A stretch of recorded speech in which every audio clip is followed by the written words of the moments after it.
La mort de Christ, quant à sa signification, doit pénétrer de plus en plus profondément en nous. En expérimentant jour après jour la signification de notre mort avec Christ et de notre résurrection avec lui, nous croissons dans sa connaissance, et Christ exprimera sa vie par l'Esprit, dans une mesure correspondante à notre mort. Ainsi, la mesure expérimentée de la croix en nous détermine celle de vie de résurrection. L'Esprit travaille pour que nous vivions en Christ dans sa résurrection. Cela se réalise au fur et à mesure que la vie de l'ancienne création est éliminée par la croix et que se développe en nous, par l'Esprit, un autre caractère, une autre mentalité, qui nous sont apportés par la vie de résurrection. Vous avez été instruits en lui, conformément à la vérité, qui est en Jésus, c'est-à-dire à vous dépouiller de la vieille nature et être renouvelés par l'Esprit dans votre intelligence. Éphésiens 4, 21-23. Les Saintes Écritures nous enseignent que les serviteurs de Dieu entendaient la voix de Dieu. Moïse, Samuel, David, Élie, les prophètes, Paul et les autres, tous l'entendaient. Cependant, bien peu de croyants jouissent de ce privilège. Il faut de la foi et de la patience pour entendre sa voix.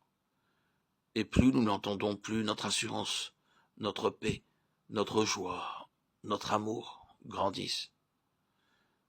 Car entendre la voix de Dieu, c'est entendre la vie, et c'est en entendant chaque jour sa voix que l'Esprit de vie nous introduit dans la connaissance de Christ. Car nous la connaissons par ce fait merveilleux qu'il nous parle. Beaucoup pensent que s'ils voyaient le Seigneur, ils le connaîtraient. Mais le fait de voir une personne ne nous permet pas de dire que nous la connaissons. La connaissance de Christ est subjective. Elle est le fait de la révélation de Christ en nous par le Saint-Esprit. Connaître le contenu de la Bible et disserter sur de nombreux thèmes ne signifie pas que nous connaissons Dieu. La véritable connaissance est vivante. Nous connaissons Christ par l'expérience de sa parole. Hébreux 5, 14. Les Saintes Écritures sont très sobres quant à l'éducation et à la formation des serviteurs.